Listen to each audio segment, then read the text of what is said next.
डेलवाल जी मथुरा से। राधे राधे महाराज जी। महाराज जी, हम किसी को धन शारीरिक तरीके से मदद करते हैं, फिर भी जिसके लिए इतना करते हैं उसको हमारी अहमियत क्यों नहीं होती महाराज जी? तो तुम ही गलत हो तो कैसे समझो?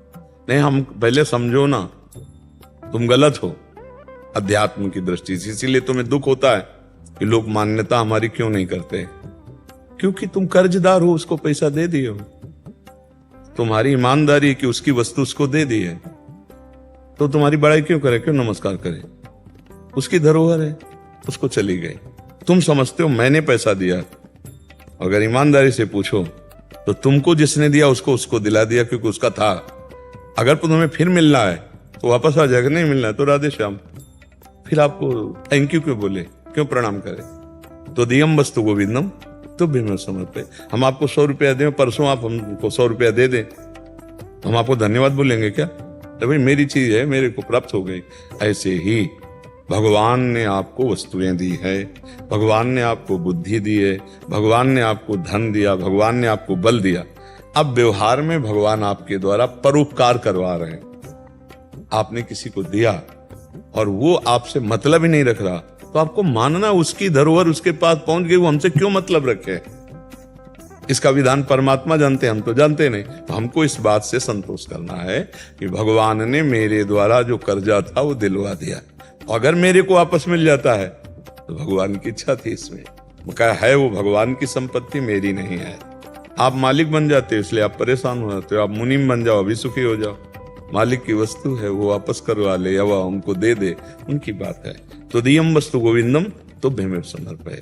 हमसे गलती होती, दुख तभी होता है जब हमसे गलती होती है। हमसे गलती हो जाती है कि हम दम बड़ी मेहनत से रुपया कमाते हैं, उसको आवश्यकता हुई दिया। मतलब इस बात में थोड़ा तो एहसान माने, कृतज्ञ तो थोड़ा बने। वो आदमी कृतज्ञ नहीं हो रहा तो हम परेशान हो गए ना, उसके प्रति द्वेष हो गया, हमारा हृदय जला। तो हृदय जला मतलब हमसे गलती हुई। अगर वही हम सोच ले कि भगवान की बड़ी कृपा है, किसी जन्म का कर्जा रहा होगा, निपटा दिया, जय हो प्रभु, तो दोबारा उसकी तरफ इस बात से हमारा मन नहीं जाएगा कि वो हमको नमस्कार करे, या थोड़ा तो यार कृत्यता का कि भाई हम आपके कृतज्ञ हैं, आपने बड़ी समस्या में हमको धन दिया, नहीं बोलेगा वो। इसीलिए अध्यात्म की जरूरत है, दुख से बचने के लिए अध्यात्म की जरूरत है। अगर वापस दे दिया तो भगवान की तरफ देखो कि आपकी इच्छा कि आपने पुनः, आप मुनीम हो, मालिक के खाते में जमा हो गए तो बड़े आनंदित रहोगे। मालिक बन जाने पर समस्या हो जाएगी, और आप मालिक हो नहीं। देखो ना, आपने शरीर रचा है, ना संसार रचा है, आपको जहां जैसे भेजना है मालिक भेज रहा है। अगर ये बात समझ में आ जाए, मालिक के हो जाओ, तो गृहस्थी में रहते हुए संत हो जाओगे। संत का मतलब क्या? जो तुम्हारा बुरा चाहे उसका भी मंगल करना, जो तुम्हारे गाली दे उसके लिए भी मुस्कुरा देना। अब ये बहुत बड़ी क्षमता की बात होती है। तो हम क्षमता विचारों से लाते हैं, हमारे अंदर सब क्षमता है, वो विचारों से आ जाती है, और विचारों से ही हम कमजोर हो जाते हैं। देखो कितना हम दूसरे पर कितना, वो हमारी तरफ देखकर एक बार भी ऐसा नहीं किया अब हम जल रहे हैं। और सही पूछो तो ये दोष हम में है। प्रभु के द्वारा दी हुई वस्तु प्रभु ने दिलाया, उनको दे दिया। अब इसके बाद वो हमको नमस्कार करिए, मेरा अहंकार है, मेरे को अपने अहंकार को तोड़ना है। मेरे अंदर अहंकार, इसलिए उसमें अहंकार दिखाई देता है। सच्ची मानिए, अनंत जन्मों का हिसाब किताब हमें पता नहीं है, कौन किसका कहां। तो मान लो 10,000 लिया और नहीं दिया, तो हमको तुरंत विचार कि किसी जन्म में लिया होगा, आज हिसाब चुकता हो गया। जय भगवान की अपने मंगलमय मार्ग में फिर दे देता है, तो मालिक की इच्छा। हम तो मुनि में फिर जमा कर लिया उनके स्टॉक में। हाँ, ना उसका धन्यवाद बोलना है, ना उसे धन्यवाद चाहना है। ऐसे चलोगे तो संसार में आनंदित रहोगे। नहीं तो सच्ची मानो, जो दूसरों का ज्यादा उपकार करता है ना, तो संसार में लोग उसे पागल समझते, दिमाग नहीं है ऐसा समझते हैं। देखो ना कैसे झटका और कुछ नहीं, ऐसे लोग। वो अपनी बुद्धि से देख, आपको भागवती बुद्धि से देखना है, क्योंकि आपके ऊपर भगवान की कृपा है, तभी तो संत समागम में आ पाए। आप अपनी कमियों को दूर कीजिए, और देनहार कोई और है, देत रहते दिन रैन, लोग भरम मोपे करें, तासु नीचे नैन। एक बार रहीमदास जी अर्थ बांट रहे थे, तो ऐसे बांट रहे थे। लोगों ने पूछा नेत्र क्यों नीचे किए हो? तब उन्होंने कहा कि लोग कहते रहीम धन दे रहा है इसलिए नेत्र नीचे हैं, कि लोग देख नहीं पा रहे कि देनहार कोई और है जो देत रहते दिन रहन चराचर जगत को, और लोग भरम मुंह पे करें कि रहीम बांट रहे हैं, ताते नीचे नयन। हमको ये नहीं सोचना कि मैं दाता हूं, मैं किसी का हित कर सकता हूं, मैं किसी के काम में आया, ये नहीं सोचना। भगवान ने कृपा की, सामने वाले में भी भगवान है, मेरे से करवाया भगवान ने। अब हम लौट कर उससे ये ना चाहें, वैसे भी कहा जाता है नेकी कर दरिया में डाल, नहीं कहा जाता? हाँ, कि दाहिना हाथ किया बायां हाथ ना जान पावे, ऐसी गुप्त रख। तो वो हमको नमस्कार क्यों करें? हमारा तो काम बन गया, भगवान ने हमारी सेवा स्वीकार कर ली, ऐसे भाव रखो। अगर वो बेईमानी कर जाता है तो आपने कभी बेईमानी की होगी तो उसका हिसाब किताब हो गया। आप अगर अध्यात्म से चलना चाहते हैं और देने वाला प्रभु है, वो आपको दे देगा, ऐसी जगह दे देगा जहां कोई क्लेश नहीं, कोई अशांति नहीं, आप आनंदित हो जाएंगे। पक्का समझ लीजिए, जो इन लड़ाई झगड़ों में फंस जाता है, इन बातों, वो जलता रहता है दिन भर, शोकित रहता है, बार बार उसकी स्मृति आएगी, वो जलाए। अध्यात्म नहीं, जलन से बचन के लिए है।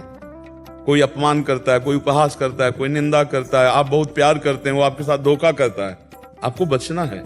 वो धोखा करे पर आप सत्य चलो, क्योंकि उसके अंदर भगवान बैठे हुए हैं। वो भगवान मेरे को जो दिलवा रहे हैं, अपमान, निंदा, तिरस्कार, कहीं ना कहीं मेरा मंगल हो रहा है, कहीं ना कहीं मेरी धुलाई हो रही, मेरी सफाई हो रही, मैं पुष्ट हो रहा हूं, मैं भगवान के योग्य बन रहा हूं, मेरा हृदय भगवदानंद के योग्य बन रहा है। ये बात जल्दी समझ में लोगों की नहीं आती। लोग ऐसे प्रश्न कर देते हैं कि एक बार अगर हम गाली सह गए तो 100 बार देगा वो। नहीं, गलत सिद्धांत। उमा क्षमा सापोते भारी, अपने कर्म जाय अपकारी। एक गाली दिया तुम, 2 गाली दिए तो तुम कमजोर बन गए, एक गाली दिया मुस्कुरा के चले गए, उसके थप्पड़ मारने वाला तीसरा ऐसा आएगा कि जिंदगी में गाली नहीं दे पाएगा।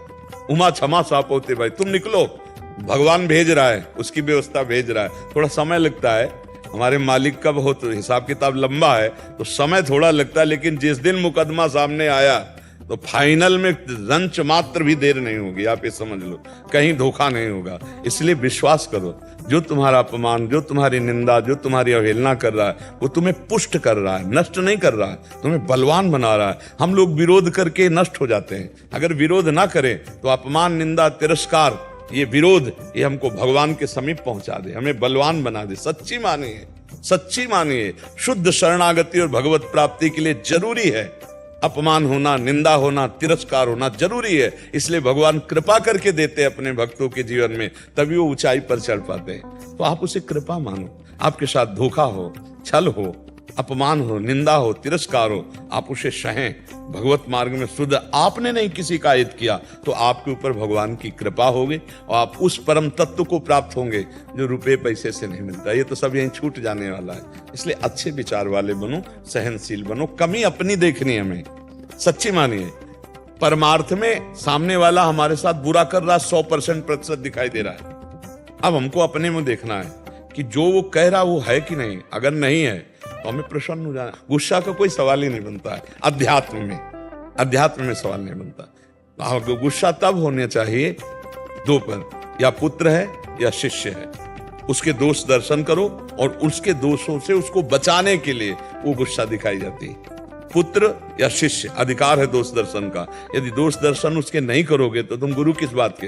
दोष दर्शन करके अपने पुत्र को गुणी नहीं बनाया तो तुम पिता किस बात के? इसलिए अधिकार दिया गया टीचर को, गुरु को, पुत्र को, पिता को, कि अपने जनों पर दोष दर्शन देखो कि कहीं कोई दोष तो नहीं है। नहीं तो अन्य 2 लोगों के दोष दर्शन नहीं करने। अन्य अगर गाली भी दे रहा है, प्रणाम, लेकिन अगर शिष्य है, पुत्र है, अपना परिजन है, उसमें कोई कमी है तो उसको दूर करने के लिए हम दोष दर्शन करते हैं, उन दोषों को सामने प्रकट करते हैं और आक्रोश प्रकट करते हैं कि ऐसे दोष नहीं होना चाहिए, ऐसी गलती। ये अपनापन है, ये प्यार है। संसार जानते हो, प्यार मुंह चुपरी को समझता है। अगर साधु डांट दे, पिता डांट दे तो उसका अत्यंत प्यार होता है।